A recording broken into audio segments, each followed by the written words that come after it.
stressful? Is it just to get out on the floor and get this thing rolling? Obviously exciting. A lot of newness going on. New players, new staff, new job. So we're excited. We've been working hard to get to this point, and I think the kids are in a good place mentally. And we got a few guys banged up a little bit, but that's part for the course. So we're looking forward to it. How long do you think it's going to take before things start moving to where they know your system and you get a better feel for who's going to be out on the floor at the same time?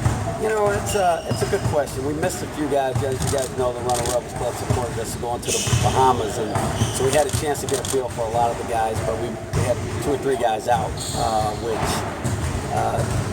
is something that's going to take a little bit of time now to figure out how they fit into the mix basketball-wise. Chemistry-wise, I think we got some benefits of that, when they were tripped as well. So, we'll see. It's really too hard to give you, a flow like that. But I would imagine by the first exhibition game, we have a very good sense of where things are. And then obviously you got to make adjustments as it unfolds. Does that apply to starters and what kind of system you are going to run?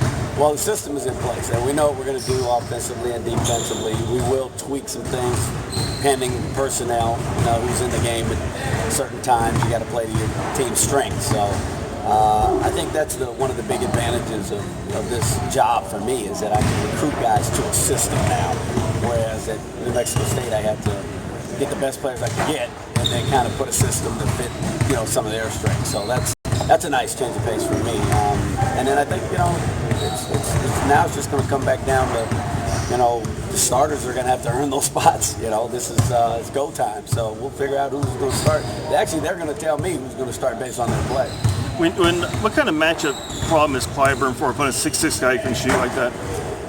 Well, he's done that consistently throughout his, junior college career. Well, his freshman year, I should say, in junior college. And then he continued that here in the Bahamas. So I think obviously that gives me a big advantage when it comes to the way that we play. You want to create mismatches. You want to be able to take advantage of your personnel.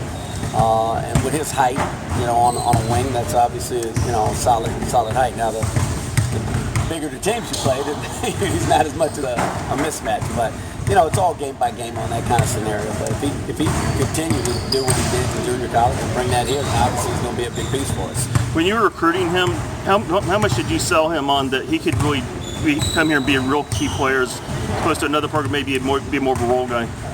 Honestly, Mark, I just sold opportunity for all these guys. It wasn't really about actually selling. Is not even the appropriate word. It's more like just presenting opportunities. I don't like to use that terminology because in recruitment, too many guys sell. I like to just present who we are, who our staff is, what we have, to offer, and then they got to choose that this is a place that they're going to be.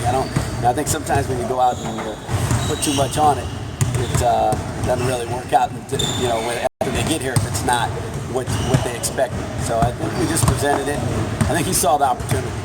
That was a long answer.